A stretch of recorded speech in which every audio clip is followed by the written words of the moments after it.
السلام علیکم ورحمۃ اللہ وبرکاتہ۔ آپ دیکھ رہے ہیں ایجوکیشن آف اسلام، میں آپ کے ساتھ محمد مشرف قاسمی۔ کل ہم نے نماز کے فرض پڑھے تھے، آج ہم نماز کی سنتیں پڑھیں گے۔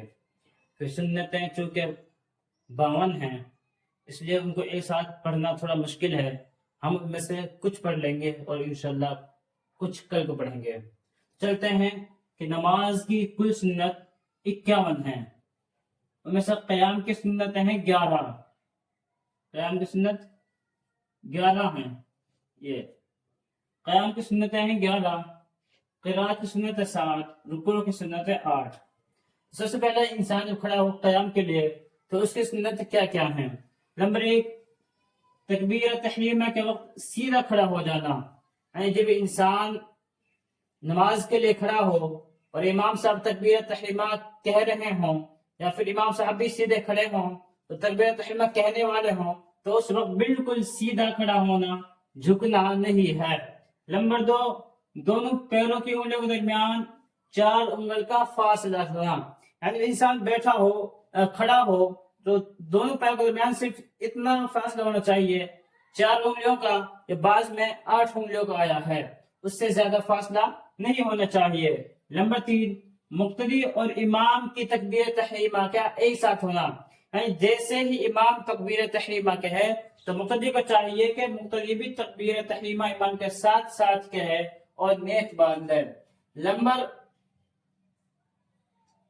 4، تکبیر تحریمہ کے وقت دونوں ہاتھوں کو کانوں تک اٹھانا، جو انسان تکبیر تحریمہ کہے تو کانوں تک ہاتھوں کا اٹھائے، یعنی انسان کی جو یہ کلائیاں، یہ انگوٹھے ہیں، یہ بالکل کان کی لو کے مطابق ہونے چاہیے اور یہ یہاں پر کندھے پر جائیں اور انگلیاں تھوڑی سی کان کے اوپر چلی جائیں۔ یہ جو ہے اس کا دھیان رکھیں کہ کانوں تک انسان ہاتھوں کا اٹھائے، یہ نمبر 4 سنت ہے۔ نمبر 5، ہتھیلیوں کو قبلے کی طرف رکھنا، یعنی جب انسان رک کرے تو بالکل سیدھا رکھے، یوں، ایسا نہ ہو کہ یوں موڑے رکھے یا پھر یوں پیچھے کر لیں، پیچھے کی طرف نہیں کرنا بلکہ سیدھا یوں رکھنا ہے اور اس کو نیت باندھنی ہے۔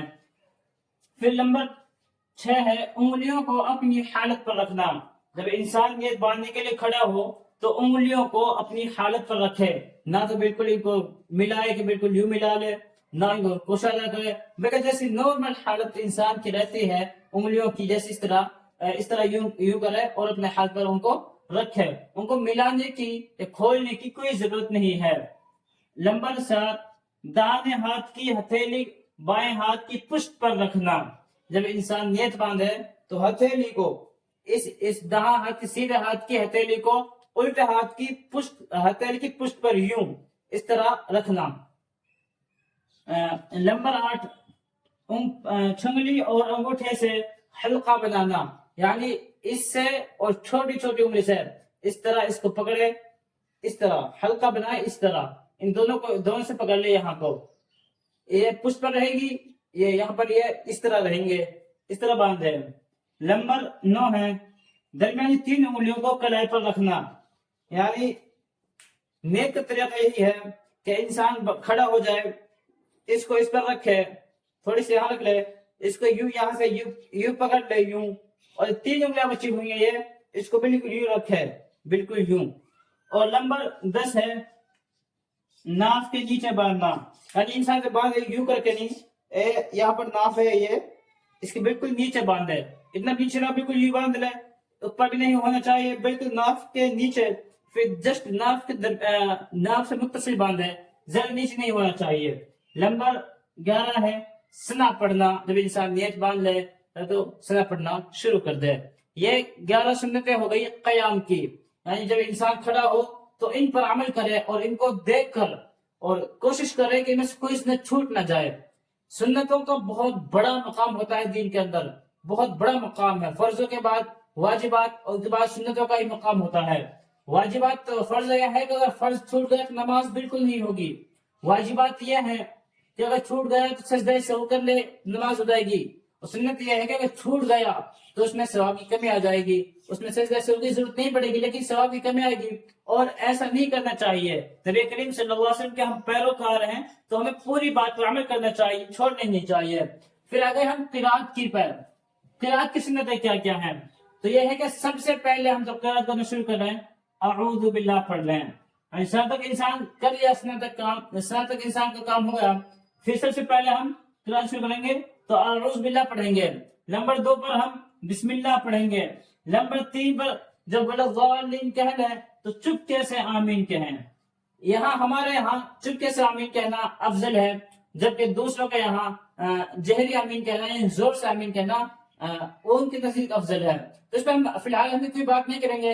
جب یہ مرحلے انشاءاللہ طے ہو جائیں گے اس کے بعد ہم کھلے طور پر واضح طور پر دلیل کے ساتھ بات کریں گے. لیکن ابھی تو فی الحال ہم بیسک باتیں پڑھ رہے ہیں، ان پر عمل کر رہے ہیں. نمبر 4 ہے، اس کو تھوڑا سمجھ لیں. یہ امام صاحبوں کے لیے خاص طور پر ہے کہ امام صاحب جو ہیں وہ فجر اور ظہر میں طوال مفصل یعنی سورہ حجرات سے سورہ بروج تک کی جو آیتیں ہیں ان کے درمیان سے پڑھے. سنت یہی ہے. اور پھر عصر اور عشاء میں اوسط مفصل یعنی سورہ بروج سے لے کر سورہ لم یکن تک جتنی درمیانی آیتیں ہیں ان آیتوں سے پڑھے. اور پھر مغرب کی نماز میں قصار مفصل یعنی اذا زلزلت سے کنی سورہ ناس تک کی درمیانی آیتیں پڑھیں. یہ قرات کرنے کا سنت طریقہ ہے اور یہی اس میں قرات میں زیادہ افضل ہے اور یہی سے کرنا چاہیے. نمبر 5 پہ آ جاتا ہے فجر کی پہلی رکعت کو طول دینا. فجر کی پہلی رکعت کو لمبا کرنا، طول دینا. اتنا ہونا چاہیے کہ انسان پیچھے اگر سنت پڑھ رہا ہے تو وہ نماز میں آ کر شامل ہو جائے. ہم اپنی نقطۂ کے اعتبار سے تقریباً پہلی رکعت کو انسان 4 منٹ 5 منٹ میں یا پھر زیادہ کرے تو 3 منٹ سے کم نہیں ہونا چاہیے. 4 منٹ میں 5 منٹ میں انسان پہلی رکعت کو پورا کرے. پھر نمبر 6 ہے نہ زیادہ پڑھنا اور نہ زیادہ ٹھہر کر پڑھنا اور نہ زیادہ جلدی پڑھنا. یعنی درمیانی جو چال رہنی چاہیے قرات کی وہ رہنی چاہیے. نہ تو ہو کہ بالکل تراویحوں کی طرح پھوتے جامے دیں اور نہ بالکل ایسا ہو کہ قاریوں کی طرح آرام سے پڑھیں. ایسا نہیں، مگر درمیانی جو انسان کی ایک ہیبٹ ہوتی ہے، انسان پڑھتا رہتا ہے، اسی کے مطابق پڑھتے رہنا ہے، اس سے آگے نہیں نکلنا ہے. پھر نمبر 7 ہے فرض کی تیسری اور چوتھی رکعت میں صرف سورہ فاتحہ پڑھنا. یہ فرض ہے. نفل ہے، سنت ہے، واجبات جو ہیں ان میں تمام میں سورہ فاتحہ ہی پڑھے گا اور اس کے بعد میں سورت ملائے گا. لیکن فرض فجر میں تو 2 رکعت ہوتے ہیں، ظہر ہے، عصر ہے، مغرب ہے، عشاء ہے. ان کی جو 2 رکعت کا علاوہ تیسری چوتھی رکعتیں ہیں ان میں انسان صرف سورہ فاتحہ پڑھے گا، کوئی سورت نہیں ملائے گا. یہ قیام کی ہو گئی یا قرات کی ہو گئی.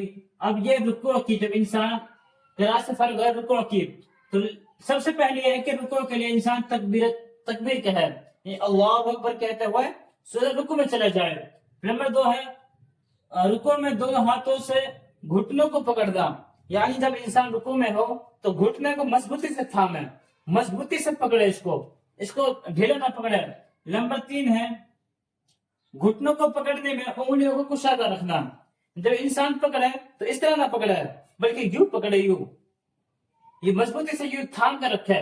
اتنا رکھے کہ اس پر وزن آئے تو اس پر اپنی ہاتھ پر وزن ہونا چاہیے.